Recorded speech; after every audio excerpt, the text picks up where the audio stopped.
Wah, Jokowi lagi. Emang sih segala carut-marut hancurnya demokrasi disebabkan oleh keserakahannya. Dan baik 01 dan 03, sebut Jokowi adalah biang dari segalanya. Makanya dianggap perlu MK hadirkan Jokowi sebagai tersangka utama dalam gugatan PHPU yang kini sedang berlangsung. Bukan cuma menteri atau Megawati, tapi presiden juga bisa dihadirkan untuk minta klarifikasi. Karena jika MK tak bisa wujudkan rasa keadilan rakyat, jangan salahkan jika rakyat bikin pengadilan sendiri.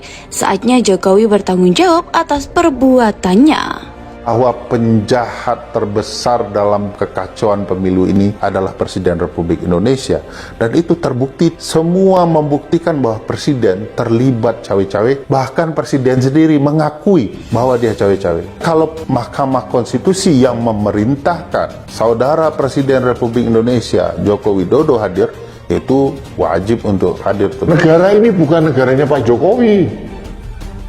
Negara ini milik rakyat Indonesia. Pak Jokowi tidak mempunyai keringat setetes pun untuk memperjuangkan reformasi. Pak Jokowi tidak mempunyai andil sedikit pun untuk menegakkan demokrasi yang tercerai-berai zaman Orde Baru. Pak Jokowi hanya penikmat demokrasi, penikmat reformasi, bahkan sekarang bukan memelihara dan menumbuh kembangkan demokrasi, yang terjadi malah merusak. Harusnya memperoleh penguatan di hak angket, karena itu hak angket juga adalah paralel sebetulnya dengan Mahkamah Konstitusi. Untuk apa? Ya untuk menghasilkan demokrasi. Bagaimana menghasilkan demokrasi? Itu jatuhkan Jokowi kan, itu kan. Menarik yang disampaikan oleh Capres 01 dan 03. Kalau 03 ada plusnya ya, cawapresnya ikut ngomong. Yang menarik adalah satu pilihan kalimat, jangan biarkan ini terus terjadi. Oke. Saya terbayang kalau MK membiarkan kecurangan ini, cawe-cawe presiden yang merusak demokrasi kepemiluan kita, besok Bang, 2029, taktik yang akan digunakan oleh pihak dalam berkompetisi demokrasi adalah ayo curang sehabis-habisnya, separah-parahnya. Ada 10 warisan yang kami akan terima dari rezim ini. Mau tidak mau itu harus kita terima. Jangan disamakan 10 firman Allah menghadapi Fir'aun. Kalau Nabi Musa dulu menerima 10 firman Allah menghadapi Fir'aun, tapi ini kita menerima kira-kira 10 warisan yang siapapun presidennya akan menghadapi ini. Pemilih yang mengubah pilihannya untuk memilih 02 karena bantuan gentong babi itu 51 juta. Dari perselisihan hasil pemilu itu bukanlah soal angka-angka, tapi proses curangnya seperti apa. Di mana saja perselisihan pemilu, election dispute itu selalu bicara proses. Angkanya itu yang tidak jujur. Paling mungkin sebenarnya untuk membuka seluruh kecurangan ini, mengevaluasi dan mengevaluasi penyelenggaraan pemilu kita adalah hak angket. Karena itu saya sebenarnya mendorong ini hak angket itu harus dilanjutkan, karena untuk dalam rangka perbaikan bangsa. Jadi, yang mungkin saya terjadi kalau ditemukan oleh panitia hak angket atau pansus angket ini bahwa presiden melakukan pelanggaran-pelanggaran yang sangat luar biasa dan itu pelanggaran konstitusi, bisa dengan pernyataan pendapat untuk memakzulkan presiden. Presiden menggunakan kekuasaannya, menyimpangkan kekuasaannya sehingga berubahlah hasil pemilu. Oke. Jadi yang dipermasalahkan itu tidak sekedar angka di ujung, tetapi apa yang menyebabkan angka di ujung itu timbul. Oke. Nilai-nilai moral yang diingatkan oleh para guru besar diabaikan. Yang membuat saya heran sampai detik ini, kok sama sekali tidak ada aroma atau aura merasa bersalah dari keluarga Pak Jokowi. Mahkamah Konstitusi tidak boleh malas. Mahkamah Konstitusi itu kan punya sifat hakimnya aktif.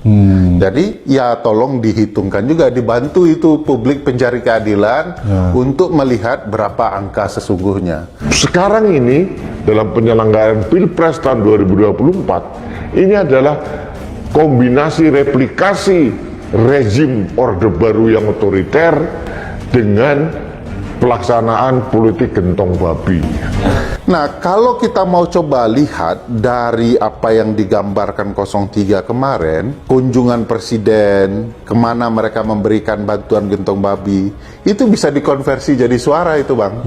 Yang dicurangi gara-gara bantuan gentong babi. Jadi menarik, Bang, kemarin itu. Jadi kalau cuman ngitung-ngitung angka-angka, kayak nggak perlu begawan hukum, Bang. Tidak perlu pakar konstitusi, tidak perlu pakar hukum, Bang. Ngapain juga harus doktor S3-nya hanya untuk ngitung angka-angka. Oke, ini menarik nih.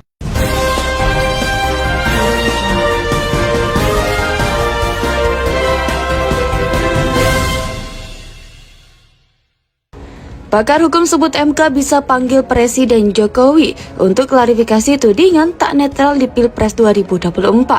Pakar hukum tata negara Ferry Amsari mengatakan Mahkamah Konstitusi dapat memanggil Presiden Joko Widodo untuk memberikan kesaksian dalam sidang sengketa perselisihan hasil pemilihan umum atau PHPU Pilpres 2024. Menurut Ferry, MK bisa menghadirkan Jokowi untuk menjawab tudingan pemerintahnya tidak netral dalam Pilpres.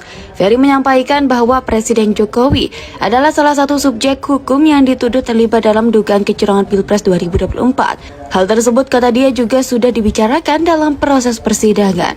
Maka dari itu, Ferry berujar, MK berhak memanggil Presiden untuk memberi kesaksian sebagai salah satu pihak yang dituduh.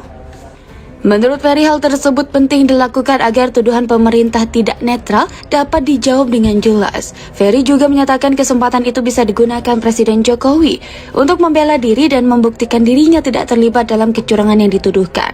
Ferry menyampaikan bahwa pemanggilan Presiden oleh MK juga tidak melanggar aturan apapun. Kan setiap orang bisa dipanggil, presiden orang, setiap lembaga negara, pimpinan lembaga negara bisa dipanggil. Pimpinan lembaga negara, lembaga kepresidenan adalah presiden, ujar dosen Universitas Andalas tersebut.